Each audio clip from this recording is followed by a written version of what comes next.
mess about. Hello! We're on the air. And the PowerPoint works today. And I have miscellaneous things in my pocket. Excuse me. I guess I could have done this before, couldn't I? Oh, a nice pen. Okay. In the last lecture, you'll notice in your notes there's something called a sagittal relationship. We're not going to deal with that. We're running a little bit behind, so I'm going to go ahead and skip the concept of the sagittal relationship and skip directly to lecture, which is denoted by E on the PowerPoints, which is the fuzzy inference engine. What you're about to learn here is actually the foundation for most of the fuzzy logic, which has been reduced to implementation, reduced to practice, is the fuzzy inference engine. There is a glut of research and interest in fuzzy logic, but the fuzzy inference engine is the one, again, that has been reduced to practice the most. It's kind of like in the control theory. You study all things in control theory, but you go and practice, and what are 90% of the controllers? PID, right? Hello? Okay. Yeah, about 90, but most of them in terms of being reduced to practice are that, even though there is this wealth of information about actual control theory. It's the same thing with many of the technologies. And that's also true of fuzzy logic. But rather than drag you through all of the different manifestations in fuzzy logic, we have gone through a methodological building strategy to get us to the point where we understand this fundamental concept, which is the fuzzy inference engine. The fuzzy inference engine takes advantage of the ability of adapting linguistic statements into fuzzy mathematics and allows us to take expert systems who give their expertise in vague senses and be able to very quickly reduce it into a inference engine, a piece of software. So let's go ahead and take a look at the fundamental fuzzy logic inference. Here is the basic concept behind fuzzy inference, and you won't appreciate all of this until we get into it a little bit further, but basically we take a crisp input. You can think of the fuzzy inference engine as a control, and a control sort of process whose output is a function of its input in accordance to some fuzzy linguistics. So we have a crisp input. We go through a process called fuzzification. No, it's not a kindergarten word. That is a word which is actually used in the field, fuzzification. And you will see it, and people will say that word without laughing. We go through the crisp input, and the fuzzification takes the crisp input and makes it into a fuzzy concept. Usually the crisp input corresponds to a sensor reading, 2 volts or some sort of thing. And then we make that into an antecedent. Well, is 2 volts big? Is it little? Is it, what is it? So that's what the fuzzification process goes through. Then we'll go through a process of fuzzy if-then rules.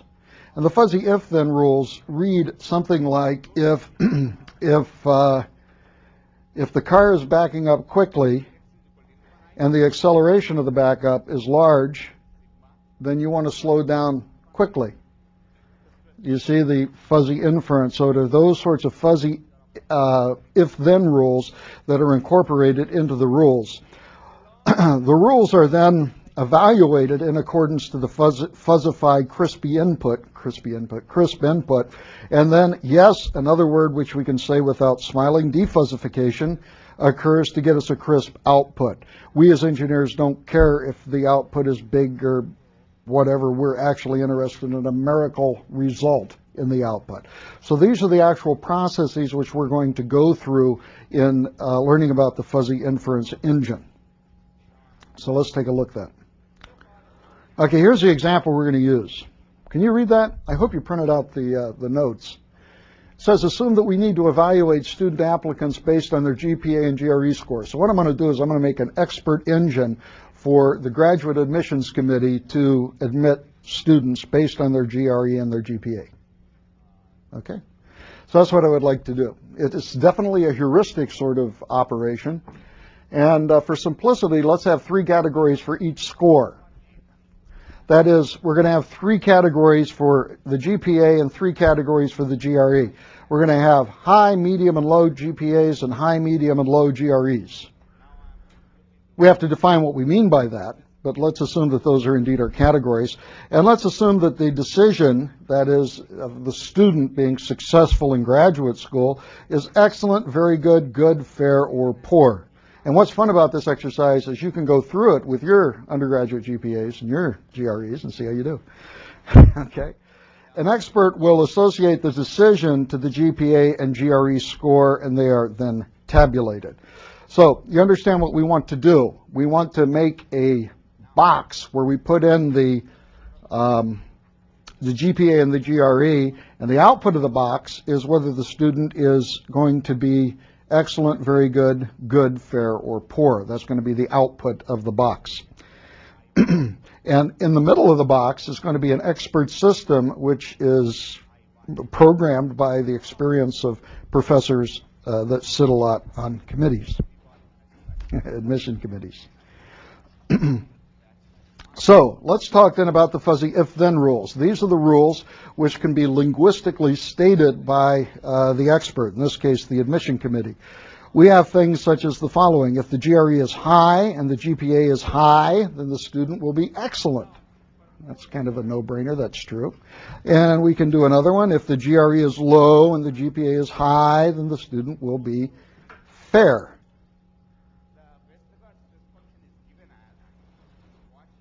Etc.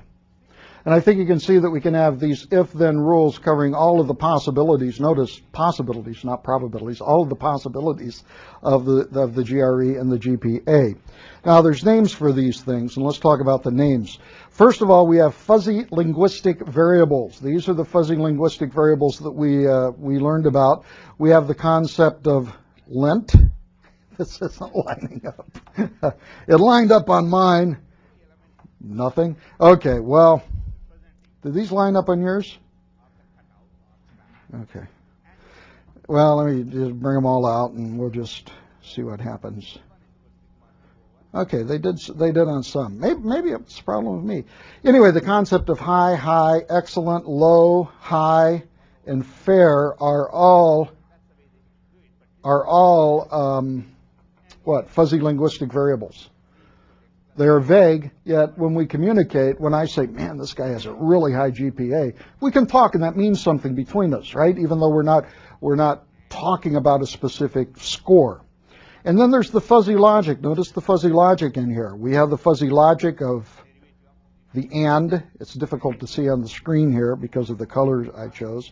And, this is a fuzzy and then we have another fuzzy and here. And then there's also some ors, which we'll talk about in a little bit. They're not in this example, but the ors will come out.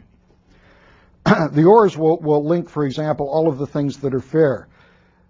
In other words, a student will be fair if the GRE is low and the GPA is high, or the GRA is medium and the GPA is medium. Okay, so there can be a bunch of things which result in a fair student, and we can link all of those things with ors, which correspond to fuzzy ors. So we have the fuzzy linguistic variables, we have the fuzzy logic. We have what's referred to as the antecedent, and the antecedent is what is the if part of the statement. So in this statement, the GRE is high and the GPA is high corresponds to the antecedent. For that statement, the antecedent for the second one is the GRE is low and the GPA is high.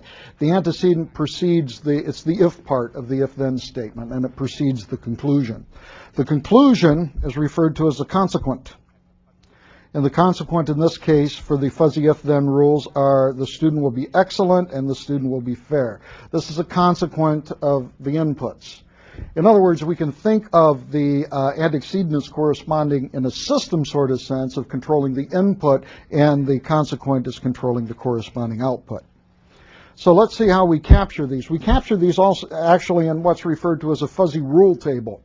We have a fuzzy rule table where we have the GRE and the GPA, and the GRE can either be high, medium, or low, and the GPA can be high, medium, or low.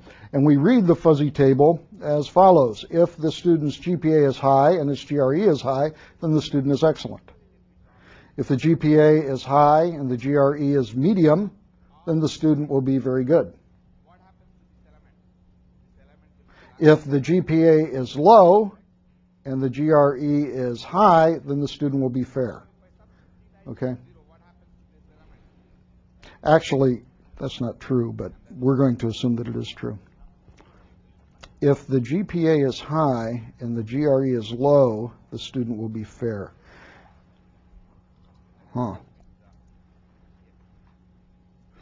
Okay. So anyway, this is the fuzzy rule table, and you can see we can fill it in accordance to what the experts would say about the different corresponding relationships of the GPAs and GREs. Notice that the antecedents in the fuzzy rule table appear here, and the consequents are in the actual rules themselves. So this rule table takes the place of just an exhaustive list of if-then rules. We just summarize all of the results in here. So we have this. Now we talk about the concept of fuzzification. The fuzzifier converts the crisp input into a vector of fuzzy membership values. I'll show you exactly what we mean by that. The membership functions, and this is something we have to ask the expert too, is it reflects the designer's knowledge. For example, we might ask the professor on the admissions committee, what do you mean by a high GPA? And everybody might have a different specific concept of what a high GPA is. But we can take them and kind of aggregate them into a single membership function, which is representative. One of the nice things about fuzzy systems is it has very graceful degradation in correspondence to conventional crisp expert systems. Crisp expert systems are built on Boolean logic, and if you deviate from the Boolean, you know that bloop, you go from black into white, just like going from a 0.079 blood alcohol to a 0.081. All of a sudden, doop, you moved a little bit, and you're legally drunk, whereas before you weren't. So the fuzzy expert system has the ability to perform a transition very nicely, and in that sense is performs very gracefully and is relatively robust over all possible inputs. And it's also very simple to calculate. Now, typical shapes of membership functions, we know what a membership function, they're Gaussian, trapezoidal, or triangular. It depends on the designer, and we'll see when we talk about the tuning of the fuzzy expert system that actually these choices are remarkably unimportant.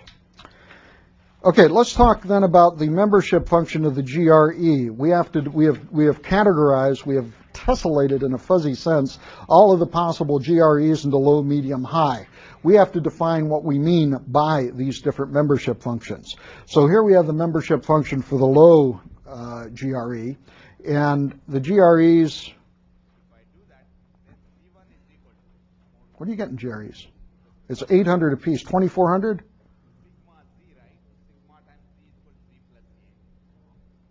Okay, so the 2,400 would be up here, right? So I guess above 1,800 would be considered high. So for membership functions for low, if you have a low GRE, that means you get from 0. We're talking about the sum of all three GRE tests here. What are they? The language, the quantitative, and the analytic, which is required for admission in our department. We're just going to add them all together.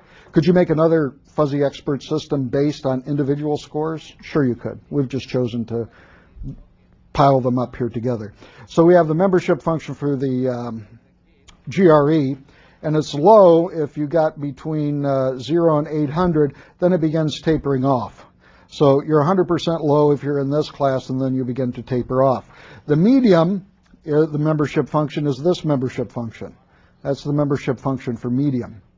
And the high membership function starts at 1,200, goes up here to 1,800, and goes over. How do we arrive at this? Relatively heuristically, using heuristics. Our concept of what high, medium, low is going to be.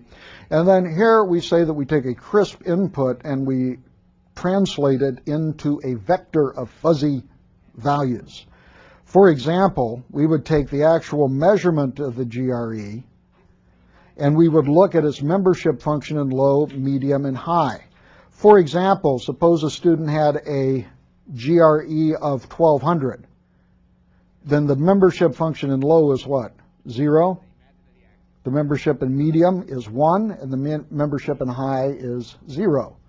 So 1,200 would correspond to a fuzzy vector of 0, 1, 0.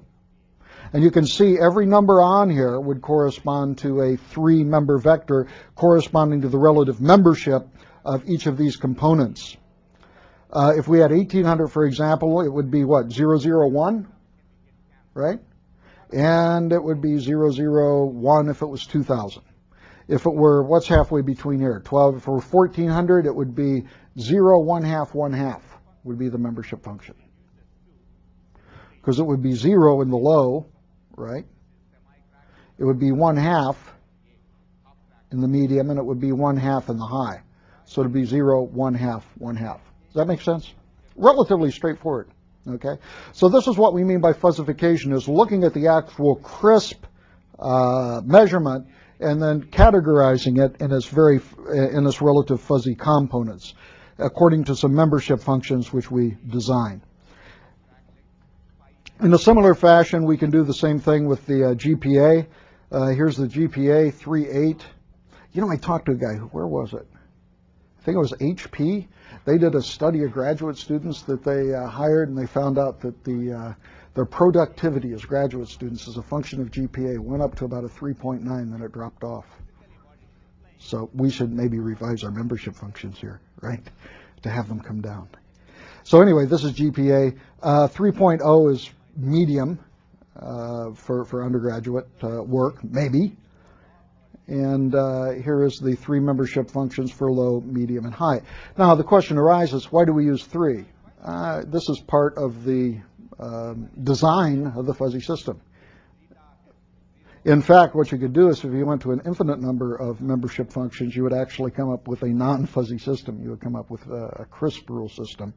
Because you'll notice that that as these become smaller, we become much more specified in our corresponding membership. So we've chosen 3 membership functions because they seem to work in this example. So this is an element of the design. And then we need, the previous 2 were the fuzzy membership functions for the antecedents. In other words, the input to the system. They were the fuzzy membership functions for the GPA and the GRE. We also need a fuzzy membership function for the consequent. And so here is going to be the fuzzy membership for the consequent. And this is going to be bad, fair, good, and very good. And the question is what variable do we use for this? Well, I'm just going to use a number arbitrarily between 1 and 100. So in other words, we're kind of rating the student on a scale of 1 to 10, and then we're further quantizing that on a scale of 1 to 10 to be bad, fair, good, and very good. And you'll notice once we get a result out, such as 85, we will also have a vector corresponding to that, wouldn't we? We would have a 0, 0, 1 half, 1 half, 0 for 85. Although it doesn't work that exact way for the consequent, as we'll see. So fuzzification. We transform the crisp antecedents into a vector of fuzzy membership functions. Let's assume, just for purposes of illustration, that a student had a GRE of 900 and a GPA of 3.6, and we want to see how that student rates in accordance to our fuzzy system. If we look back at our original fuzzy membership functions, let's see if I do that. No, I don't. Okay, let's look back at a GRE of 900. If we look back at a GRE of 900, GRE of 900 puts us right here, and it looks like the low will be 2/10? No, 8/10. The medium will be 2/10. Notice the way that we drew these triangles here, and this is just a manifestation of using triangles, is that the sum, if we added all 3 of these triangles up, we would get something which is identically equal to 1. Okay, that's not a necessity in dealing with these things, but it's nice to do that. So I think we get a 0.2 and a 0.8 here for that. So let's see indeed if that's what we come out with. Yes, we get a 0.8 and a 0.2.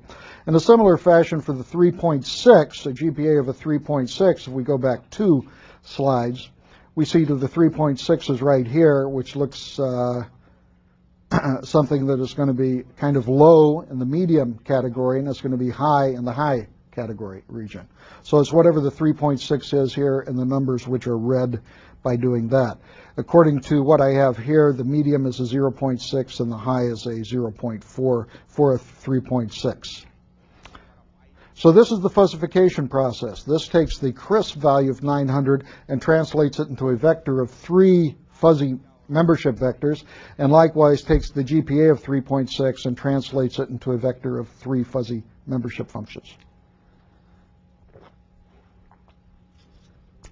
Notice one of the nice things about fuzzy logic is the ability to perform sensor fusion, and that if we were to add GREs to GPAs, that would be apples and oranges, right? But we can add the concept of a high GPA and a low GRE.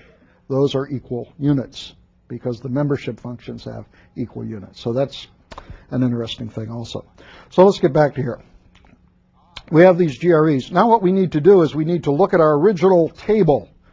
We're going to look at our original table. Now, when you print these out, you don't get the advantage of the graphics. If you were to take a look at the PowerPoint slides you put down and put it in the presentation mode, you would see the wonderful graphics which you're about to experience now. Okay, here's the point. The GRE, we decided that in terms of the membership function, this was a 0.8, this was a 0.2, and this was a 0, right? In a similar fashion, we decided that for the GPA, this was a 0, a 6, and a 0.4. 0 for high, 0.6 for this, and 0.4 for low. I think I got those backwards. Let's assume that I didn't. Okay, I'm sorry. Yeah, I did get them backwards in this example. But let's assume I didn't, because we will lose nothing pedagogically as we go forward. Okay, let's review what this table means. The student is excellent if it's high and it's high. What does the and mean if we use Zada logic? It would be the minimum, correct? Right? So therefore, this excellent gets a vote of the minimum between 0 and 0.8, or a corresponding vote of 0.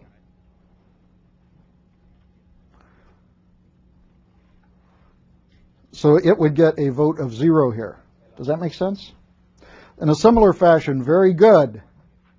This particular square is if the GRE is minimum or medium and the GPA is high. Again, we get a 0. In fact, I think you can see across the entire top row we're going to get zeros because this high is a 0 and the minimum is always going to be 0. We start getting interesting into the second half. If this is high and this is medium, we have a 0.6 and a 0.8, so this should be a 0.6. So I think you can see what we're doing. We're taking this column, going down this way, taking this column, going over this way, and we're taking the minimum of whatever those results are. We're taking the minimum of whatever those results are. So here would be a what? 0.2, because we have a 0.2 and a 0.6. Here we'd have a 0. 0.4, because we have the minimum of 0.8 and 0.4. 0.2 and 0.4, and 0 and 0. So this actually fills out our table. So notice what this fuzzy rule table has allowed us to do. It's allowed us to map the antecedent to the consequent and perform this mapping in such a manner that we learn the corresponding membership function of the consequent. We have now weights for the consequent.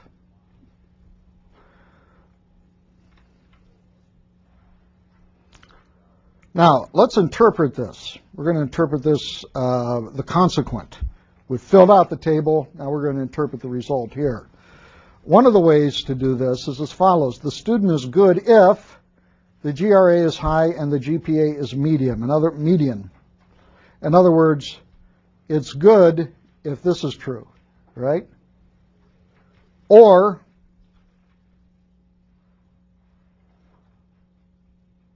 the GRA is medium and the GPA is medium. So in other words, there's two goods here, right? There's a good here and a good here. There's two ways that we can generate this good. And the question is, which one do we choose? Well, the student is good if this is true or this is true, corresponding to a Zada union or maximum operation. And so we see that the membership of this one is 0.6, the membership of this one is 0.2, so the membership of good is the maximum between these, corresponding to a 0.6. That is if we use Zada logic. What if we use sum product logic? There's nothing that says we can't use sum product or Jaeger logic and all of this either. If we were to use sum product logic, the result would be the sum of those two, or a 0.8 corresponding to the union. But let's stick with the Zada logic, the min-maximum, because it works kind of interestingly. So from this, then, we determined that the consequent good has a membership function of the maximum of 0.6 and 0.2. What would be the membership function of bad in this case?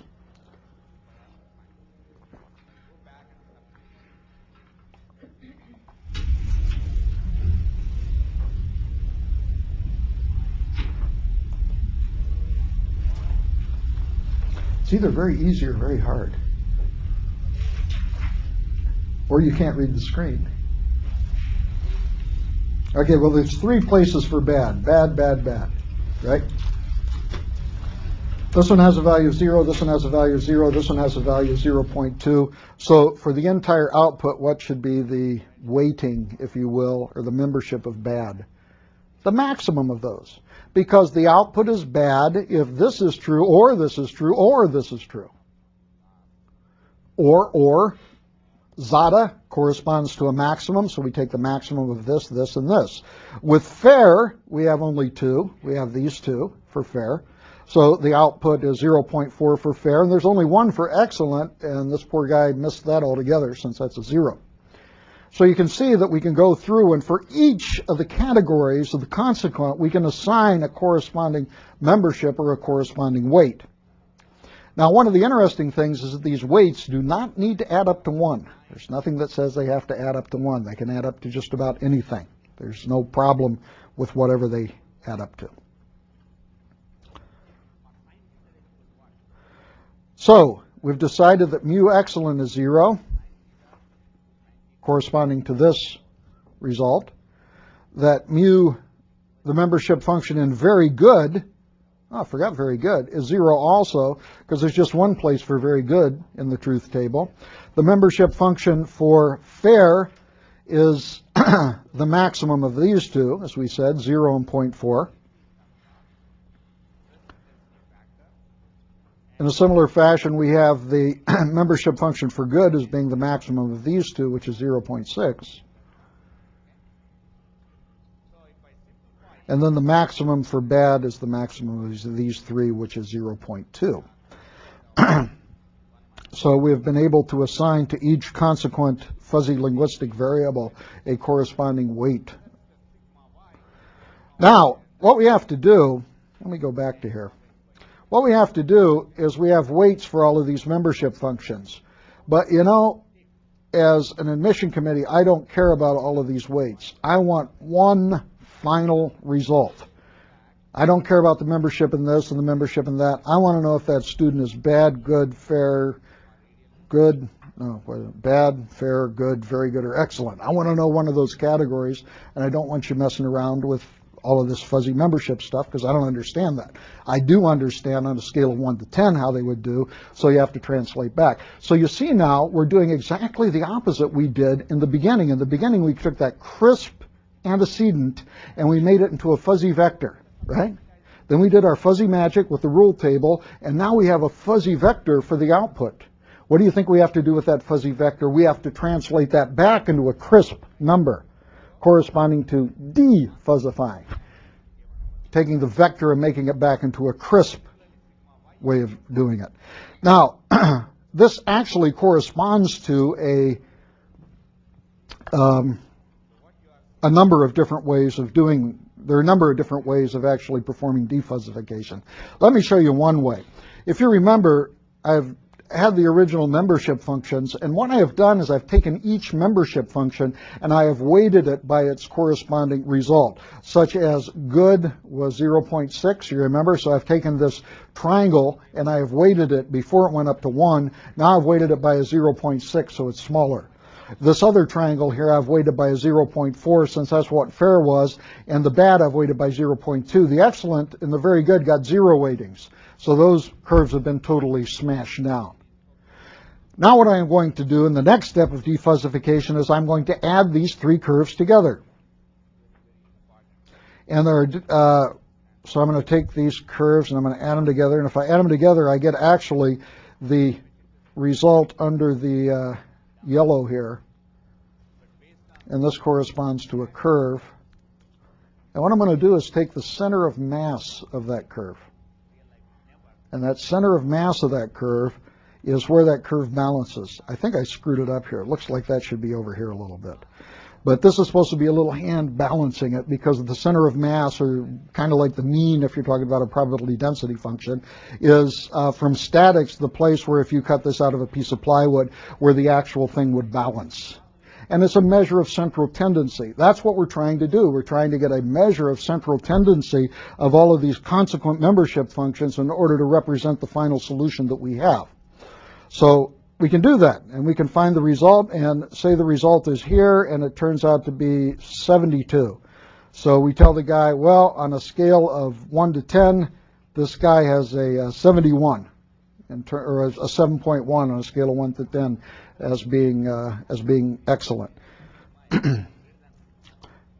But again, this is one of a number of ways in which these can be done. This is called the center of mass defuzzification approach, and is used quite often. There's also a mode method. A mode method is, well, mode is another measure of central tendency, right? You have the mean, the median, and the mode. The mode is the maximum. Well, here are the membership functions for the results. Bad was 0. These keep changing. No, I guess this is right. Okay, only one mistake so far. Good. Bad is 0.2, 0.4, 0.600. Where is the mode here? 0.6, right? So it has the greatest membership function in there. So you could defuzzify using the mode method by saying, hey, it's a good student, if we use the mode. But which one is right? Well, in fuzzy linguistic exchanges, there is no right and wrong. The question is, are we communicating? Are we doing it what we expect to do? So that would be another method of defuzzification. This is wrong. This should be a good student, shouldn't it? Right? Everybody see that? This should be a good student, since that's the mode. And if two students, it's the same thing if you have a mode and you have two equal modes, what do? Well, you average them out.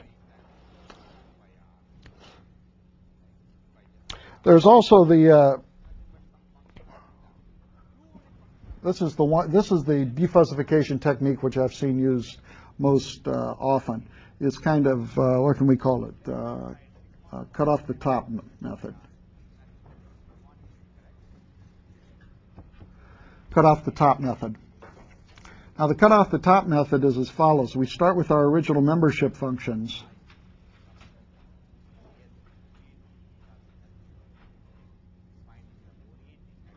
And here is bad, fair, good, very good, and excellent.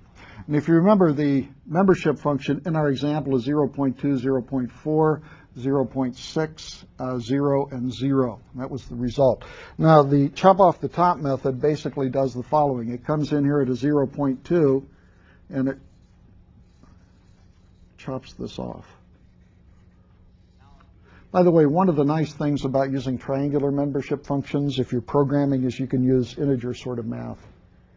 And it makes it very nice in that sense. If you use something more complicated like a Gaussian, you have to use floating point. So that's the reason you'll see a lot of triangular membership functions being used, because of its ability to be done very easily using integer math. Okay, what do we have? Fair is a 0.4. So we would cut this off at a 0.4. And we would have this, and then good was a 0.6, so we would cut that off at a 0.6.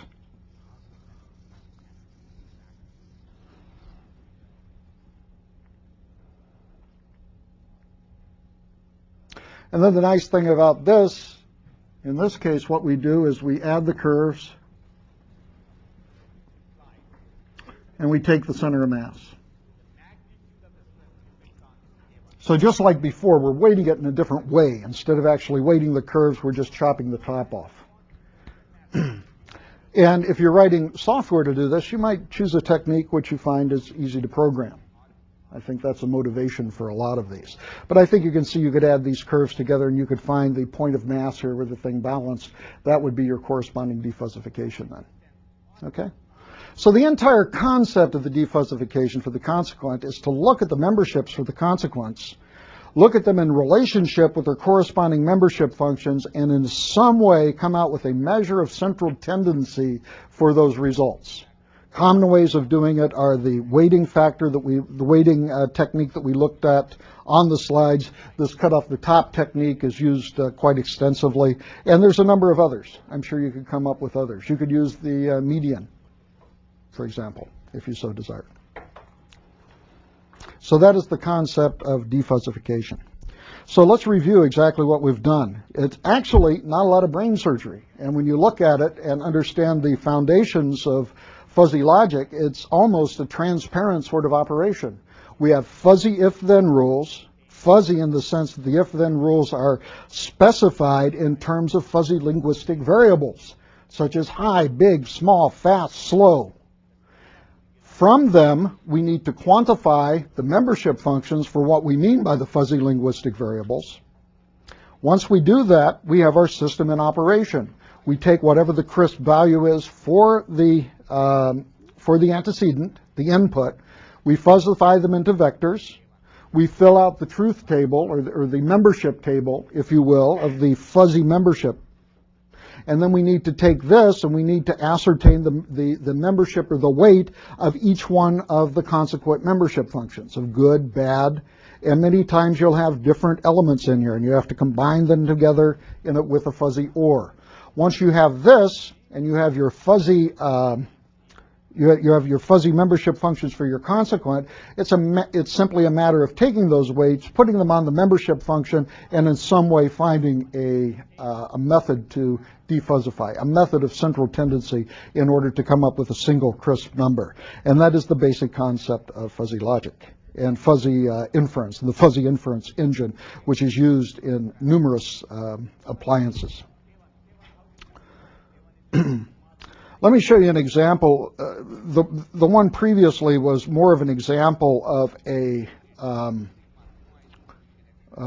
pedagogical example. Here is a real-world example that was actually used in the CIA lab for control of a motor. And this is very typical of the sort of controls that you will see when you're controlling dynamics.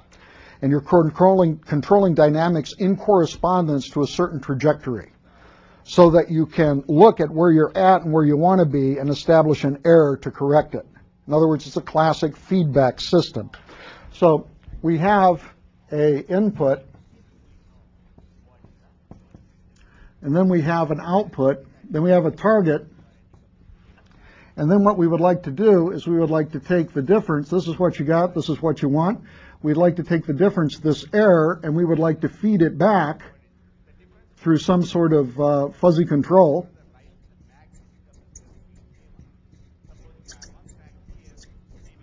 In order to affect the input in some fashion so that we can better track our target with the output. So it's a classic feedback control, except now in the feedback loop we're going to put a fuzzy control. And let me illustrate what we do here, because it's actually pretty simple. Let's suppose that we have let's see, what would be a good example for it? Automatic cruise control. You know when you set the automatic cruise control? Now, when you set the automatic cruise control, your car knows how fast you should go. 80 miles an hour, right? Or whatever it is. And it knows whether you're going slower than that or higher than that. So it has to tell, in accordance with that error, what to do.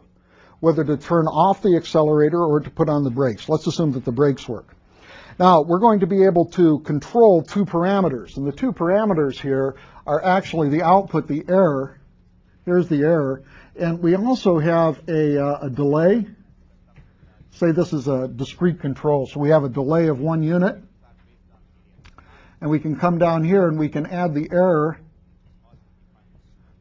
with its result a while back, and this would be kind of the change in error, right? If we looked at the difference, it would be the change in error. First derivative. It's kind of the first derivative of the error. So these are the actual two inputs into the fuzzy controller, the error and the change in error.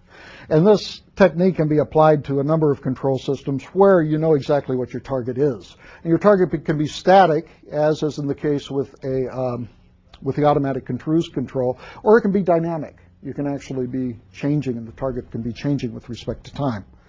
There, of course, will be a degree of lag in your control, but that's the problem with control. Well, here is the fuzzy rule table, and this is very typical of what you'll see.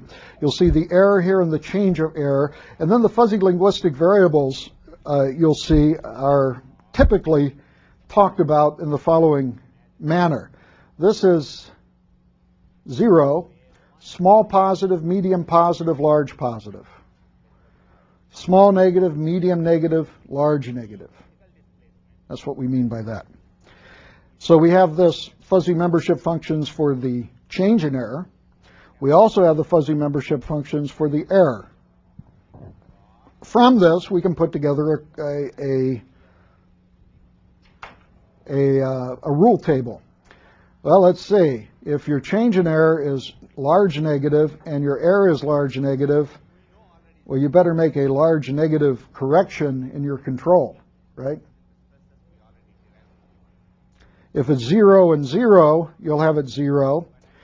Notice something here. Even if your error is large negative, if your error is medium positive, but your change in error is large negative, that means you have a large negative error, but the change in error is going in the right way. So it's correcting itself already. So leave things alone. Because if you leave it alone, it's decelerating, and it's eventually going to reach the target. So you can see then how one could look at this, look at the dynamics of the problem, and put together a rule table of this sort.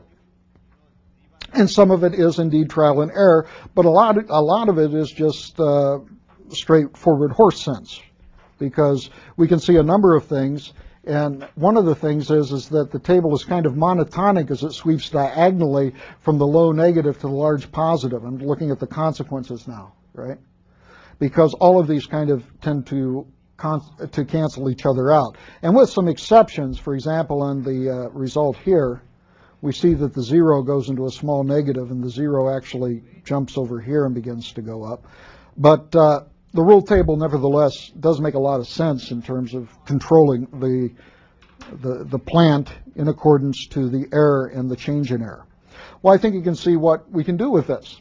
We can define what we mean by the change in error and what we mean by a large negative, medium negative, small negative. We have to define membership functions for this in terms of the actual dynamics and units of our system.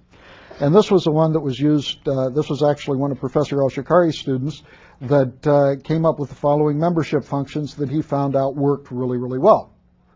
And you say, well, you had a student figure this out? Yeah, because there's usually a design person in the loop, right? In making a design, there are different choices. We will actually illustrate, maybe not this time, but next time, how we can actually literally be able to take these things and actually tune them. That is, we can actually put the fuzzy system into operation, look at the error, and actually begin to tune these membership functions in order to perform better. We're going to have to learn about neural networks, however, before we learn that. So these were the membership functions that he used for the error: low negative, medium negative, small negative, near 0, small positive, medium positive, and large positive. And again, one would have, as we did before, a rule aggregation. One would look at the instantaneous measure of the change in error and the error, perform fuzzification on it according to these fuzzy membership functions, and place membership functions here and down here. By the way, in most of the fuzzy rule tables that I've seen that have been reduced to practice, sum product logic is used as opposed to min-max. So that means instead of going down and taking the minimum, there's actually a multiplication which occurs. The motivation for using the sum product, I'm not sure. Maybe it's easier to do than the minimum, or with the available processors. I really don't know. But the membership functions are assigned according to a sum product, so it would be the product here instead of the minimum. And then when we would aggregate, we would not take the maximum, we would take the sum. But we would only sum up to 1 and wouldn't allow ourselves to sum up in other places. If you use the fuzzy logic toolbox for MATLAB, they actually allow you to use the generalized aggregation for aggregating these things. There's a number of different ways of aggregating other than a maximum or a summation. But we can use a summation or a maximum, I think, will work good for most of the things that we're interested in. So here's an example of an aggregation. The consequence is small negative if A or B or C or D or E or F. So it's either A or B or C or D or E or F. This corresponds to all of the small negatives. So to aggregate these together, we would combine these either with a maximum or a summation into a single representation of what small negative meant. We would collect these. We would collect them also for the other consequent membership functions, and we would weight the consequent membership functions and do our corresponding defussification.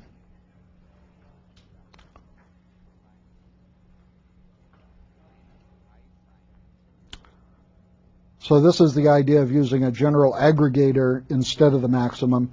The maximum is a special case of this. Remember the general means, the general aggravation? Aggravation. Aggregation. Aggravation is not good. I don't know what that X is. I don't know where that came from.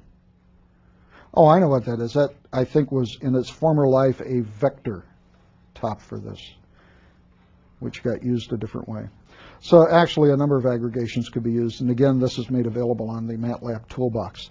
This is the example of the actual tracking of the motor that was used. This, if I'm not mistaken, was actually an induction motor, which is really a rough thing to control. And we don't use induction motors for control usually because they are time invariant and they're nonlinear and they're very difficult to control. But fuzzy logic looks to be a way that we might be able to control them. So you can't see on here the difference between the trajectory and the response. Now, the trajectory is what we wanted, and the response was what we got. So the results were totally on top of each other. You can't see the difference. And there's another one. Here's another one where you can see there was a little bit of lag here, that the machine got very fat and happy and just tracking a constant, and then it switched and it went, hey, wait a minute, something happened. And so it began to follow it just a little bit later. So here's an example where the trajectory and the response were a little bit from each other. Okay, here's the commonly used variations. I explained those to you out of order. We said this was the clipped versus weighted defussification. Here was the weight. Here's the clipped. We've explained this on the board already, the difference in the defussification. And again, sum product inferencing. Instead of the min of x and y for the fuzzy and, we use a product. And instead of the maximum for the fuzzy or, we use the minimum of 1 or x plus y. So sum product inferencing. There are a glut of different generalizations of fuzzy inferencing. Let me go over these some of these really quickly with you. One is Sugino inferencing. You remember the Sugino complement? Sugino was the fuzzy force in Japan. He is the one that brought fuzzy technology to the forefront in Japan. And not only with his academic research, but also with reducing this into practice on bullet trains and rice cookers. He even did a fuzzy control for a hover? What do helicopters do? Hover, right? Hover control for helicopters, which is a relatively difficult thing to do, I understand. Sugino inferencing was more of the type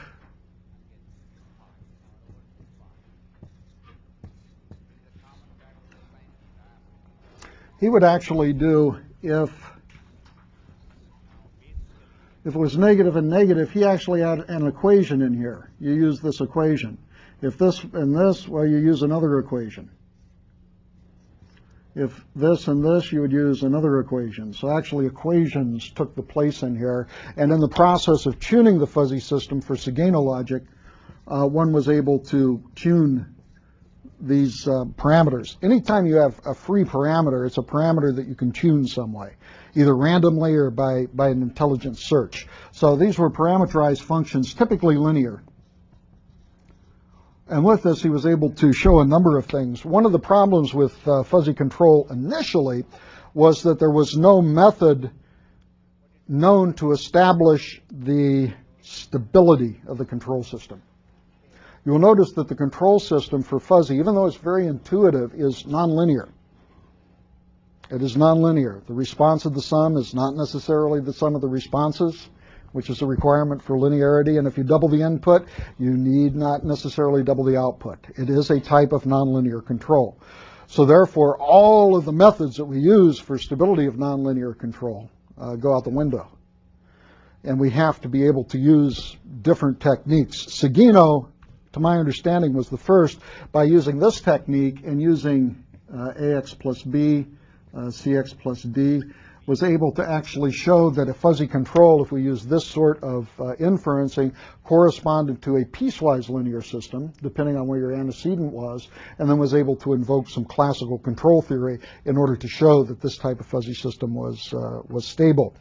My understanding, this might be in the folklore of fuzzy logic, that initially, in order to establish stability of some of the fuzzy logic that was important to establish, such as the fuzzy bullet train that they use in Japan, that they literally ran the train under just a glut of different contingencies just to make sure. So in other words, stability was not established in any theoretical sense, but it was established by near exhaustive searching of all the different possibilities to make sure that indeed it was steady. And there are different types of inferencing. There are other norms and conorms, as we talked about. What are norms and conorms? By this I mean the different ands and ors. Ands are sometimes referred to as T-norms, and ors are referred to as conorms, and there's a whole theory about it. You know, people have written entire papers and documents and books on that. There is a relationship with neural networks, and we will see this when we talk about neural networks. The nice thing you'll notice about fuzzy logic is that we begin to take some antecedents, and then what do? We take these antecedents and we fuzzify them, right? So here is the GRE, for example, and here is the GPA, and we take each one of these and we fuzzify them. Then we run them through a rule table. Well, a rule table is kind of like a matrix sort of multiplication, and then we have to concatenate these. We have to concatenate these in terms of the antecedents of the output. So here might be bad, and here might be good, depending how you did it. And here might be excellent, and then good, bad, and excellent. And then we would need to take these with a corresponding weight and come up with our consequent. Now, I haven't been very exact in drawing this, but I've drawn it in kind of a way to show you that the fuzzy system can be viewed in kind of a modular sort of form, right? And if you were to draw a neural network has a very similar sort of form that exists. And there is a nice relationship, as we will see, between the fuzzy system and the neural network, which we'll have to talk about after we talk about neural networks. Nice thing about fuzzy systems is they have an inherent explanation facility. If you remember the first day we talked about any time you had a classifier or something that, and you can use these fuzzy inferences for classifiers if you thought about it. If a man is big and tall, then the chances he's a basketball player are good. Remember all those basketball players, sumo wrestlers, and jockeys? Couldn't you take those attributes and come up with a fuzzy system just based on expert systems, on your comprehension, in order to classify a person as either a basketball player, a sumo wrestler, a jockey? Absolutely. So they can be used for classifiers also. And they can be trained as classifiers. And one of the nice things about them is that unlike a neural network, the fuzzy system does have an explanation facility. Once you're done with a neural network, you can, once you're done with the fuzzy system, you can look at the solution and see where the result came from. This is really cool, especially if you use min-max logic or Zada logic. Say you were using a mode defuzzification, okay?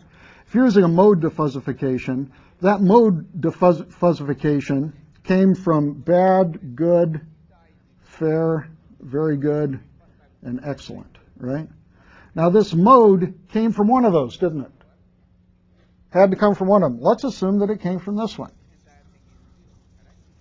Okay, now this fair came from the rule table.